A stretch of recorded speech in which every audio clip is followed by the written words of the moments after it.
what's up, everybody? Welcome to the next episode of Dev and the Bear.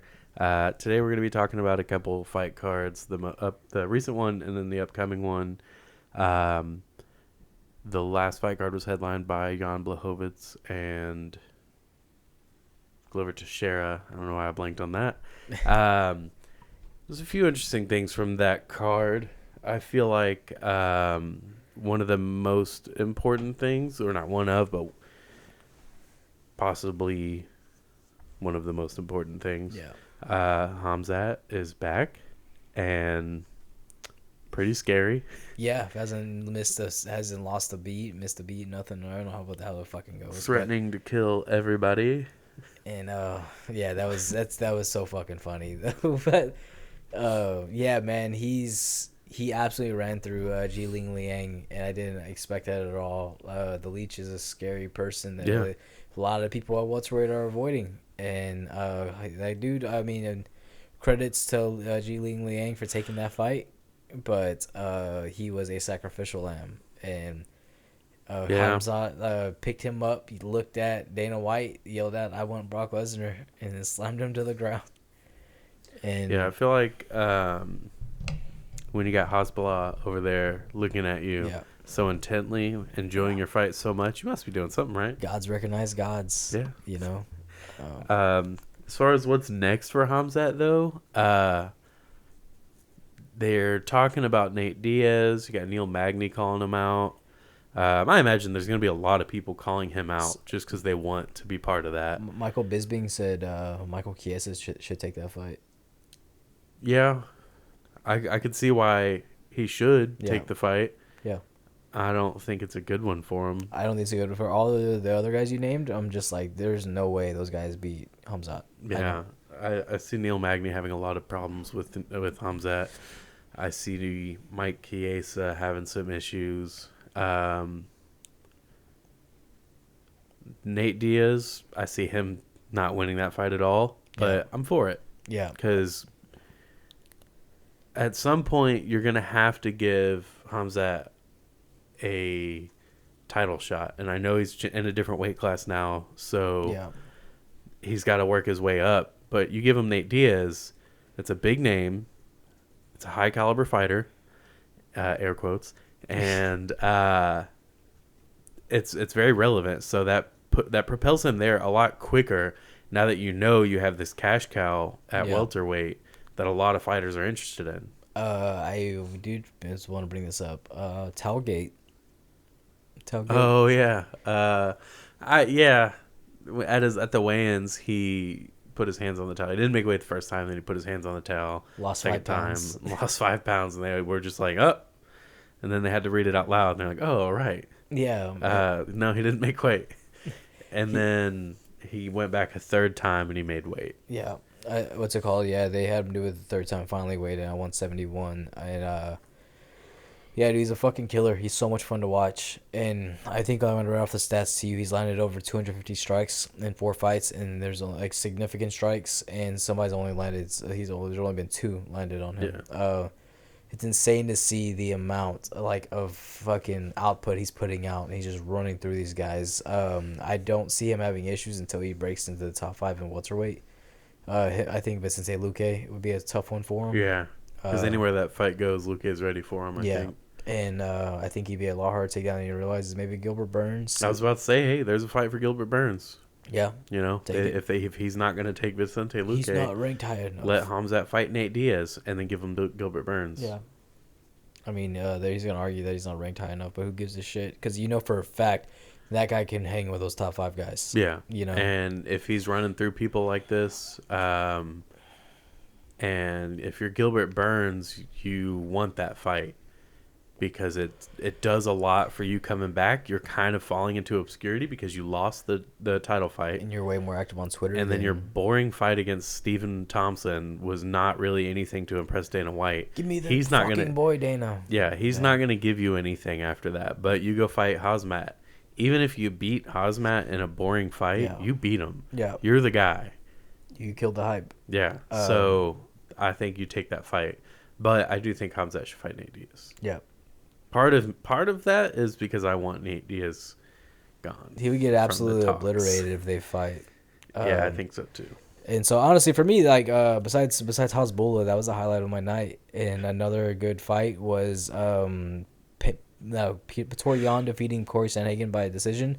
It was such a good striking, like just clinic by both guys. You know, they just was a good like technical match. And it's one of those fights where it's like I know some people had Cory Sanagan, and I think that kind of, to understand why Toriyon wins is he has great defense. He does not get hit as much as he seems like it does. He covers up very well. Cory was more the aggressor, but I mean, when you look at the numbers though, when Toriyon throws, he lands mostly every single time. I think that fight was just, I mean, a great. It just shows how great both those fighters really are. You know, Toriyon proving that, hey, I'm still the champion, you know, even though I lost my belt, and Cory Sanagan going out there and saying I can hang with the best in the world. Yeah. Because I don't think TJ Dillashaw could hang with Toriyon the way he did. I don't think Aljamain definitely can't, in my opinion. We've seen that. Yeah. And so I think that's just something to think about as well with that, you know. I think that Dillashaw poses different problems to Jan. So if they ever did fight, I think Dillashaw could take him down. Yeah. And grind him out there. Cory's very boxing oriented, while we know TJ Dillashaw is very Muay Thai. So I think that also adds that element to Toriyon. And I forgot to mention Islam Makhachev putting on. We didn't forget. We just haven't got there yet. Yeah. It's okay. I was looking at the card and I realized I just completely skipped over that fight. We're all right. Makhachev went out there and did what Makhachev does. And we saw Daniel Cormier go in there and just absolutely deep throat him after that. Yeah, I don't know. Like I said, I'm a DC fan, but I'm getting tired of DC's a fan of the of that crowd. The Dagestani Dick Riders. The Khabib cult. Yeah. And I don't know. I get it. That's his boy, so he's gonna be super hyped. But I mean, you gotta call a fight down the middle if you're gonna be a commentator. I mean, and I know sometimes like Michael Bisping will do it, but at least he does his best to keep it very unbiased. I think he does a good job at it as well. But I don't know. So whenever Daniel Cormier is a fan of somebody, he lets everybody know, and he won't stop talking about it. But Islam put on one hell of a performance. Yeah. I mean, there are talking about him having another fight within the next coming months. And I mean, I feel bad for Dan Hooker because now I know for a fact that I don't think Dan Hooker will ever be a UFC champion. Yeah, for sure, no, unless he has some second win later in his career. Yeah. Just seemed ill prepared for Islam. It's hard to be fully prepared for somebody like that on such a month's notice. As well. But still, I mean, whenever I was watching it, I was thinking why are you so close to him? You know he's gonna go in there and try to take you down. And the next thing you know, you got taken down. So yeah, I don't know. Islam. There's a lot of good matchups now for Islam, though. Yeah. Now that he's beaten Dan Hooker, he's shown that he's a top 5 guy. Yeah. You got to start giving him the top 5 guys. I wouldn't be mad if he got the next title shot for the lightweight title. I think it'd be cool for a number 1 contender fight. Yeah. Between him and the winner of Chandler and Gaiji. What do you think about Beneil Dariush? I think that's an exciting one. Yeah. Is that one that they're talking about? I'm just throwing it out there.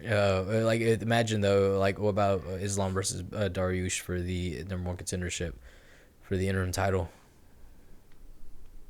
Yeah. It's not an exciting fight to think about. No, it is not. But it makes sense though for the division. Yeah, no, it definitely does, and I think both guys need it. And I think Dana White needs that fight as much as you hate that fight. Dana White needs that fight so he can stop having to worry about one of them. Yeah. Because Islam, you have him tearing through people. People are excited about him. So Dana likes that. Yeah. But he's got his hands full in that division already. So why don't, in his eyes, I would imagine he's like, I'm going to send Islam after Beneil. Get rid of Beneil. Yeah. So I don't have to worry about him. I don't think he's a big fan of Beneil. No, he does not like him. Yeah. You can tell. Yeah.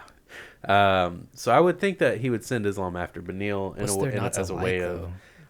I get he's kind of a boring fighter. Dana's a casual now. But even then, I don't even think he's a really boring fighter. It's just his match against Tony Ferguson.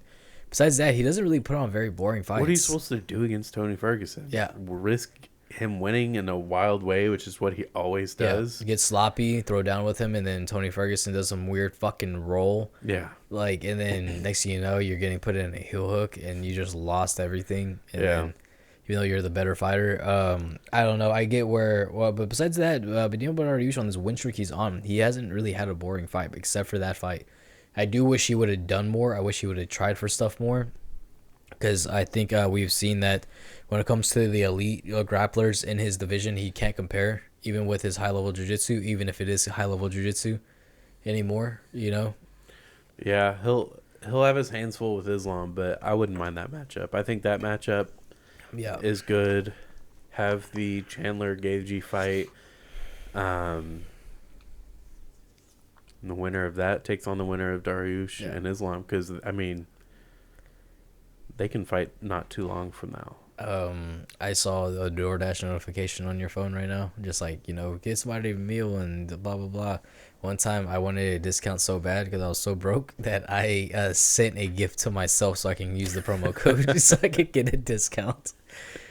So I think so this is what I think it should be, right? I think Gaethje, the winner of Gaethje and Chandler. Well, you want to fuck that? Hold on, we'll talk about that in a second. We'll get to that. We'll get to that.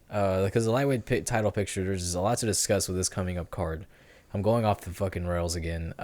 So Glover Teixeira, old man Glover comes in and chokes out Jan Blachowicz in the second round. I mean, dude, it was a really one-sided fight, and I'm very happy for Glover Teixeira. He's an all-around cool guy. Chuck, did you see the video of him? Dude, he was so excited, man. It's so great to see that they still have that connection, you know? Yeah. So I think that was super fucking cool, too.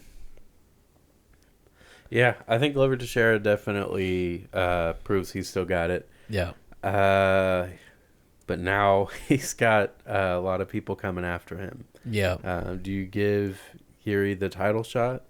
And how does Yuri and Glover match up? I think that's interesting. That is a very interesting fight. I think we do give fucking Yuri the title shot. Why not? I think he's the one guy right now in the entire light heavyweight division that actually has hype besides Glover. And then Jan and Anthony Smith fight. And if Jan wins that, if Yuri wins his title fight, finally get the neighbors fighting. Yeah, right. I think that'd be pretty fun. I don't know what was going on with Jan. He just didn't look good though. He was getting outstruck, and that's where I thought he was gonna win. Then as soon as he got taken down, I thought we were past that with him. But as soon as he got taken down, he didn't know what he was doing, and I'm like, God, man, somewhere or whatever the fuck. Cory Anderson is looking at the TV and talking shit nonstop right now about him getting taken down, and Cory Anderson could say what he wants at the end of the day, but you weren't an elite top 3 fighter, and that's why you never fought for the title. Yeah. And you can say you're the best light heavyweight in the world just because you have a win over Glover Teixeira, but there's a reason when you're in Bellator and not in the UFC anymore. And you can't say it's about money. MMA math isn't a thing. Yeah. Or shouldn't be a thing for a reason. Yeah. Glover Teixeira looked great, and I'm happy for him. Mm-hmm. I just don't see him holding that belt. If he gets past, I hope he gets one defense. If he gets one defense, probably going to against Yuri. Yeah. I don't want to beat Yuri. And I think Thiago and Rakic I think that'd be a good fight. No, fuck, that'd be a terrible fight. What am I talking about? So I don't know. I mean, that's UFC 268 though. There's a lot going on with that, but what we really want to get into is UFC 268. I think I just said that twice, did I? Yeah, whatever. Yeah, fuck it. Either way, Covington versus Usman versus Covington 2. I'm gonna fucking kill myself. So, Usman versus Covington 2 happening this Saturday. We are super hyped about this card. Been waiting for a very long time for it. Some honorary mentions for some fighters on preliminary cards. I'll go first. I'm going with CJ Vergara. He's opening up this really spectacular card from top to bottom. Please watch this fucking card. Every single fight. They're all bangers. You're going to have a good time. Trust me. But yeah, CJ Vergara, Texas boy, former Fury flyweight champ, Fury FC flyweight champion. Right? Yeah, he's from San Antonio or somewhere around there. But yeah. Yeah, if I were to pick someone on the early prelims, it'd be Dustin Jacoby. Mm-hmm. His last fight against Darren Stewart was I expected it to be a little closer than it was, and it was pretty close. It was just a lot shorter than I expected. Right. Dustin Jacoby looked real good in that fight. Very happy for him. So he'll be fighting John Allen. Very fun light heavyweight. Check him out. Yep. And also we have Phil Hawes. I'm a big fan of him. I really enjoy watching Phil Hawes fight. He's fighting on the preliminary cards as well. And so Edmund Shabazian as well. I was going to bring up the John Vellante and Chris Barnett. Oh, yeah. Oh, shit. That's what. But yeah, that's Chris Barnett, though. That dude is a spectacle for sure. Yeah, that's the same word I had in my mind. That'll be a fun fight. It's going to be at heavyweight. John Vellante's at heavyweight. He's an undersized heavyweight himself. Yeah. Chris Barnett, undersized is the word that I would say, and that's how I would choose to say it. Yeah, because he's definitely a heavyweight. Yeah. But he's still undersized. Yes, he is. He's 5'9", 265 pounds even. So that'll be a fun one to watch, even if it's the fight itself isn't very long. It's gonna be fun. And so yeah, I've been named Phil Hawes, Edmund Shabazian. Those are some guys to look out for. Alex Bahia, the last Stylebender killer. Yeah. He's going to be headlining the prelims card, and then we have a great fight with Ali Quinta and Bobby Green. Yeah. I really hope Alex Bahia. Oh, so back to the Ali Quinta fight, but the Ali Quinta fight's gonna be a good fight. But Ali Quinta hasn't fought in 2 years. Bobby Green, that dude's just game. He's been around for a while. At one point, he was kind of breaking into the top 10, but he's still consistent though. He's consistently winning. I think he did lose his last one or two, but still he's putting on good fights and he's throwing down with some of these guys. His last fight was against what's that guy's name? That other Rafael Fiziev. That was his last fight, and it was like fight of the night. It was an incredible fucking fight that happened in Houston.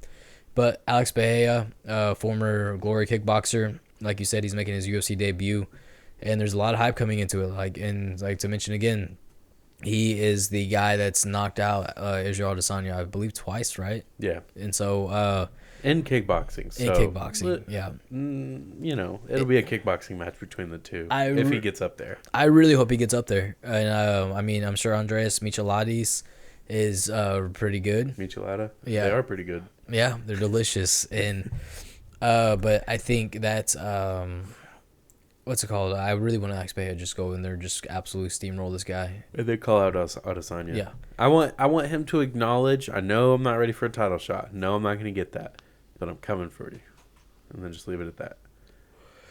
Yep. Hell yeah. That'd be tight. So be sure to tune in to those prelims. Good shit going on there. So to start off the main card, and I really hate where they put this fight. To start with the main card, an absolute banger in the lightweight division. You have Justin Gaethje taking on Michael Chandler. I think this is gonna be fight of the year. Well, it's potential to be fight of the year. Yeah, if it doesn't get ended short. Yeah. Or cut short. Yeah. I could definitely see it being fight of the year. I could also see it being both guys trying to play it safe. Yeah. Because Chandler's approach to Dan Hooker was perfect. Yeah. Crowd him, get in his face, and put him out. Land that one shot. His approach to Oliveira was perfect until the second round, and his approach changed.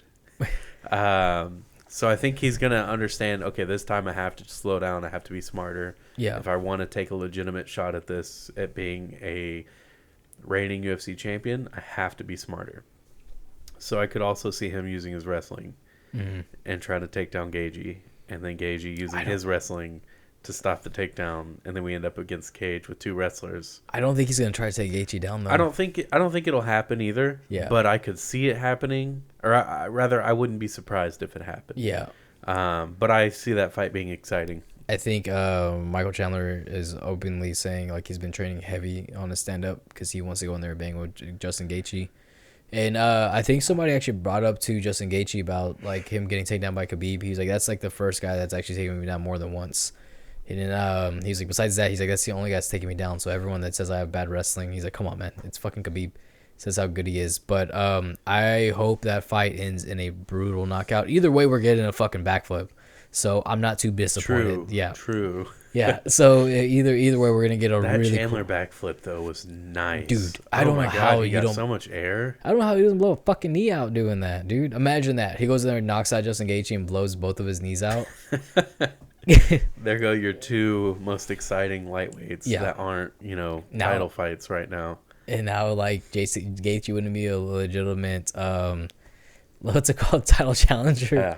But so what I was gonna mention about the lightweight picture though is this is what I would like to see is next month we're having Charles and Dustin go at it for the title, and the winner of that fight should get the winner of Beneil and Islam, and the loser of Dustin and Charles should get the winner of the what's it called? Should get the winner of the title fight next month. Yeah, the winner of the title fight, the loser of the title fight next month. The loser of the title fight should get the winner of Justin and Chandler. I think that makes perfect sense how they can still play out. That causes a lot. That's a possibility for a lot of rematches as well. Yeah. Gaiji and Poirier, if Poirier loses, or Chandler and Oliveira, if Oliveira loses, and Chandler wins. So I think that's a pretty cool way to set that up. I'd be happy with that. Being a fan of Dustin Poirier, it's like that's freaking tough. Yeah. You got to deal with a lot of guys. Yeah. Who are real good. And so, who you got? If we're doing like picking on Verdict app fight picks, I like the app. I'm gonna go Justin Gaethje. I feel like he's gonna win that one. He's hard to knock out, and Chandler really relies on that one punch power, his explosiveness. But I don't think it's gonna work against Gaethje. I think, I hate that Michael Chandler might lose this because I'm such a big fan of his, but I am just as big a fan of his as I am Justin. I think Justin takes it. I think he's going to utilize his boxing. He has heavy hands. I think he has naturally heavy hands versus Chandler's is very much dependent on his power. Gotta make your pick. And God, I don't know because Chandler's a really big underdog for this fight. So I mean, I don't know, man. But also Justin, you can't forget the leg kicks, and we've seen Chandler be a little susceptible to leg kicks. He's very heavy on his lead leg. He doesn't really check kicks either.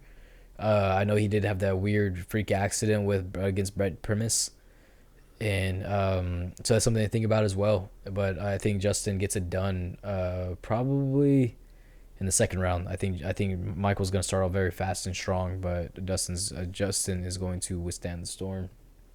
Yeah. So yeah. Then we have Frankie Edgar and Marlon Vera. Should have been on the prelims. I'm just saying. Put Pajero up there, hype him up. Nah. I think they should have opened up the Yeah. main card, though. I do agree with that. What if they did it? Or Shane Burgos and Billy Quarantillo. Have them open up the main card. Put them on the prelims. What the fuck? I'm just saying. Alario Quinta and Bobby Green could have been on the main card. Yeah. Anyway, Frank Edgar and Marlon Vera. It's a fun fight. Boy, do I hate thinking that Frank Edgar is going to lose that fight. I just want him to win. I think Marlon takes it by decision. Yeah, I could see that. But my heart's going to decide this one, and I'm going to pick Frankie Edgar. By what? Looking at the odds here on Verdict, I assume it's going to be by decision if Frankie won. That obviously is his best chance, but I'm going to go but knockout. If I'm going to I don't think gamble with my heart. I don't think Marlon's able to put him out. But it'd be cool if he did. And I love Frankie, but I don't think he does. But I mean, I could see Frankie win by decision. That's a possibility. He definitely could. And so that would put also with a win over that would put Marlon in the top 10. And so and so like we talked about, the mid of the main card is going to be Shane Burgos taking on Billy Tarantino. I don't know how to say his fucking name. Quarantillo. Quarantine, but Mexican. I don't know too much about Billy Quarantino. Tio. That was not on purpose either. Have you? I don't know too much about him, but I'm sure he's a pretty good fighter. A really good fighter. He only has one loss in the UFC. It's to Gavin Tucker. and that says a lot. Gavin Tucker's a really good fighter, and Shane Burgos actually has a knockout. No, it's Danny Gay. Fuck. I guess sometimes I get these guys confused, but I don't know. I feel like Shane Burgos is gonna come in and he's gonna do very well. I don't think Billy's ready for Shane Burgos' output. No. That's pretty much the way I see that fight going, and Yeah. I think Shane gets it by probably decision, but I'm gonna say knockout. Yeah, I think probably a third round knockout for Shane Burgos. I think that's a best bet, you know. Yeah. And so on to the co-main event, we have the rematch happening with Rose Namajunas taking on Weili Zhang in a what's it called? I can't even really say it was a good fight because it was a great fight for Rose. It was a bad fight for Zhang Weili. So Yeah. It's just something with Rose where her stand up is so good. yeah, And as long as she's confident in herself, she just doesn't lose. When she starts having difficulty, that's when it's like, okay, you can't win this. It's like a mental thing with her every time. yeah, But when she's very confident and motivated, she's gonna win. So in this rematch, we're kind of seeing there's a little less talking from both of them on this one. yeah, And I feel like that surprisingly makes things interesting because when Rose talks, she wins. yeah, You look at her fight against Jacek. She was talking all kinds of trash. She was like, I'm just going to ignore her. She's nothing. She's yeah, a bully. She's trying to get in my head, but it's not going to work. And then she went out there and knocked her out. I see that kind of as part of her fights, like her whole career. You kind of see that with her whenever she talks a lot and she's very into the fight and very focused. yeah, She wins. But when she's not that she's not focused, but when she's not like talking about the fight, she it's I guess because she talks about how she gets anxiety and she has problems, social problems like that. Maybe it's getting the best of her. Who knows? Maybe that's what it was. yeah. And I think it was different this go around too. Is like she's been there before. She's been champion before, and I think also with how supportive like her corner is with Pat Barry and Trevor Whitman. Yeah. She's really honed in on who she is and how to take care of herself. But then again, so another thing also though is Zhang Weili. She's training in the U.S. now. She's training with Henry Cejudo, who's a great coach. Also, I mean he's a great fighter and arguably an even better coach. And we're gonna see a different Weili that's not gonna. I've always noticed with Asian fighters, so whenever they come to the U.S., the time difference messes with them a lot. They're not able to be as good as they really are because of that adjustment, you know. I think it takes a toll on them and it messes with them a little bit. And so I think Zhang Weili coming here and not having to deal with that jet lag or the time change or anything like that being more accustomed to it is going to help her out a lot. So I think it's going to be a much tougher fight. I see Zhang actually try and take it to the ground and close that distance because I think that fucking kick just snapped up there. Yeah. And I think I just showed her right there is like, I can't stand with her, you know? She's so fast with that kick. Yeah. As far as picks for the fight, I think I'm gonna go. I feel like this is a tough one. Mm-hmm. Even after with what we saw, is how good Rose is. I think she takes it. Yeah. But it's definitely not going to be as easy as last time. I think it's going to go to a decision. I think Weili Zhang takes it by decision or submission. But yeah, I think Zhang takes it. Let's go around. I won't be upset if Rose Namajunas takes it though. Yeah, we're fans here. Yeah, we're big fans, honestly. But that'll bring us to the main event: Kamaru Usman and Colby Covington. This is another rematch. And did you see that Colby Covington said that his jaw wasn't broken in the last fight? I did see that, yeah. It was photoshopped. Yeah. And I'm like, what are you talking about, man? Moron. Something dumb I thought I'd bring up. It was funny, yeah. Also, he's talking shit to Hazmat, too. Yeah. And a lot going on with that. You see that Kamaru Usman said after this fight he wants a super fight with Canelo Alvarez. Yeah, which just like with Weili, with Namajunas, I think that could be a mental factor in this fight. I Yeah. think is Usman not mentally focused on this fight? Yeah. Is he looking past him? Does he think because he's got knockouts lately that this fight's just going to be a lot easier than the last time around? Because I don't think so. I don't think so either. I think, like I said before, is like we've seen Kamaru, get better, and we've seen Colby exactly where he's always been at, and so I think that says a lot. That's why I always felt like Kamaru beats him. But if you're already kind of looking past Colby, then I think I texted you, I was like, bet the house on Colby, and I think Colby does take it this time. Speaking of betting, real quick, Adesanya said that he was going to bet a lot of money on Dan Hooker. Yeah. And he was like swearing by him, and he's like, "Yeah, I know he's my teammate, he's my boy. I'm gonna die with him, but as he's something else. Y'all just don't get it. I'm gonna put all my money on him." And Islam tweeted at him, said, "How much you lose?" Yeah. I actually don't like how much Islam talks shit. He does talk a lot of trash. Yeah. Like a lot. Yeah. But anyway, yeah, I think Covington needs to be more focused for this, because I think Covington is maybe not necessarily better. I do agree that we've seen he's still the fighter he was before. Yeah.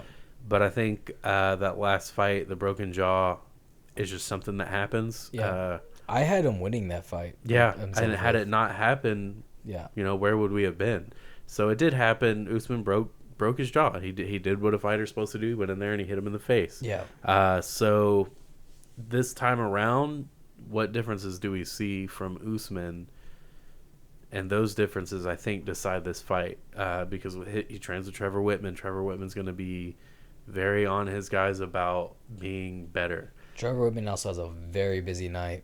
Yeah, he does. He has a very, very busy night. And the downside about that is how close all three of those fighters are with Usman, Gaiji, and Namajunas is the if one of those people loses, it's going to affect him. Yeah. I wonder if they block him off at all from it. I feel like they don't. No, they play TV in there. Yeah, and you can turn it off. Yeah, that's the thing too. Is I don't know. I think it's a hard one for them. Imagine if going into that fight, Usman knows that his team is down 0-2. Like, it's gonna fuck with your head a little bit. It has to. There's no, that's your family going out there and they just lost. If that were to happen, but also I'm excited about Trevor Whitman versus Henry Hooft. So. Yeah, I think that's something to look out for. But I don't know. With what we've seen at Usman, though, you can't put anything past him. Him not going out there and knocking Colby out. Yeah. I'm not saying it can't happen. I'm just saying, you're not a knockout artist. Yeah. Just because you've gotten two great knockouts over two great strikers, you're not a knockout artist. Falling in love with his hands versus... You're not a striker. Not yet. Yeah. Under Trevor Whitman, you easily will be. Yeah. And it's just... You're getting there, but you're not there yet. And I think Covington's boxing is very good. I don't think he's a great boxer, but I think his boxing is very good for a wrestler. Yeah. So I think it's going to be very similar to the first fight, but I'm going to say that Covington wins this one. Yeah. By decision. I think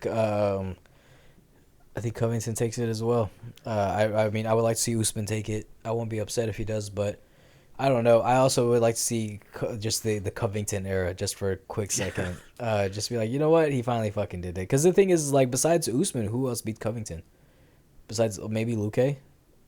Luque could beat anybody. Yeah, I think Luque can easily except Usman. Really? Yeah. I think Usman's just a bad matchup for Luque. Yeah. But also Leon Edwards could be... I think he could beat Covington. Leon Edwards is another guy. I think he could beat anybody. Yeah. He's just that good. He can't get caught. No. Again, don't get caught. So, but that's a very exciting fight coming up. I mean, that's, in my opinion, that's my favorite welterweight fight. Yeah. I wish Luque could be given a fight. I don't know what's going on with him. I don't know who they're trying to work out for him. Yeah. But if he were to fight Covington, I feel like that'd be a really fun fight. The way he blew through Chiesa after Usman said he should fight. This is like after Usman said, like, I think I should fight Chiesa. He's being active. I'm like, oh no, you should. I hate that Kiesa is never gonna fight for a title. Yeah, me too. He's a really good guy. Really fun fight. Yeah. But probably not. No. But yeah, I think Luque and Covington would be a very fun fight. I think that would be very exciting. And maybe we'll see it. Maybe when Covington wins, he'll call out Luque because Luque is Brazilian and Covington loves to call out Brazilians. It'll be exciting for sure. So yeah, but that's UFC 268. Let us know your picks. What's it called? Comment on Instagram. Comment on YouTube. Maybe get on the Verdict app. Download it. It's free. Share your picks with us. That'd be really cool to. If you share your picks with us, it'd be really cool to talk with y'all about that. Maybe even make an Instagram post or something. One of the ideas I've had is maybe even a Discord. Talk with some people about it. Talk with some of our listeners, and even if they're like real life friends, be able to talk about MMA and just discuss things. Share some memes. That'd be cool too. Would going live on Discord be something that interests y'all? Would us, sitting there playing this stupid UFC game while talking about the fights, and y'all just us getting to interact with y'all in a chat room or something, talking about the fights while maybe we can predictions. Do a private camp session. Yeah, hopefully that tickles some feathers. It's weird. You made it weird. So, yeah, sorry. I thought that'd be a lot funnier after I said it. After I thought it, I mean. But yeah, let us know what y'all think. Let us know what y'all want.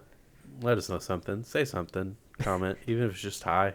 I just want to know someone's out there. Someone's out there. Someone's listening. People support us, So.